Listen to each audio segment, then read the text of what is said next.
Hey guys, Brittany Hughes here. Thanks for watching. So Clay Travis broke the internet over the weekend by saying the word boobs. Seriously, boobs. If you missed the national crisis that's come to be known as Boobgate, you missed a glorious shining moment of left-wing hypocrisy. Here's what happened. Over the weekend, Travis made a sort of crude comment on CNN telling host Brooke Baldwin that there are only two things he truly believes in: the First Amendment and boobs. It was crass. Sure, I probably wouldn't have said it, but if anything, Travis's comment did have one pretty hilarious side effect. It triggered an absolute hysterical reaction from the left, who of course immediately clutched their pearls and branded Travis a sexist jerk who disrespects women. So just as a reminder, the left is the side that's totally okay with getting wasted and hooking up with anything that happens to be within arm's reach and has a pulse, and then accusing the guy of rape if you wake up the next morning and feel kind of crappy about yourself.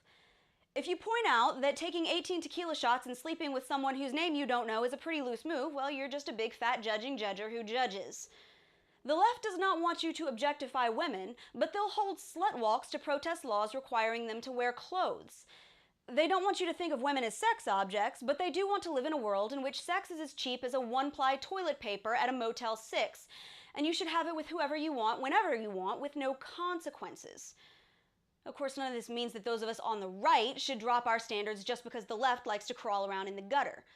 I mean, Clay Travis did kind of derail what was actually a pretty decent argument against ESPN by gratuitously mentioning boobs.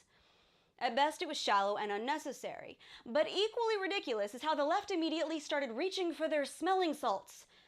Isn't this the same group that basically worships Beyonce, who's half naked pretty much all the time? I mean, it was perfectly okay when Lena Dunham sat naked on a toilet and made us all want to pour bleach in our eyes. She was so brave. And CNN, yeah, that's the same network, you will recall, that had no problem with Kathy Griffin literally taking her blouse off on live TV during New Year's Eve with Anderson Cooper.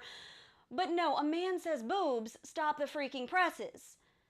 I am so tired of being lectured about ethics by sanctimonious liberals who like to wag their finger in my face while standing there dressed as a vagina. You'll excuse me if I don't take lessons on ethics and morality from those who insult people of faith and think it's okay to suck a baby's brains out with a vacuum.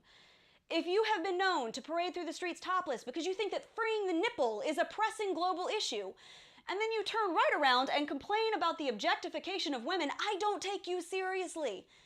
Because you're a hypocrite and you look stupid. So spare me your love for women's speech and your fake outrage over sexist words. Whatever tiny shred of moral credibility that you might have had got trampled in the streets of Washington, D.C. when you decided to throw on a pussy hat and stomp around holding a cardboard uterus. And that wraps it up for now, guys. Thanks for watching, comment and share, and I will see you next time.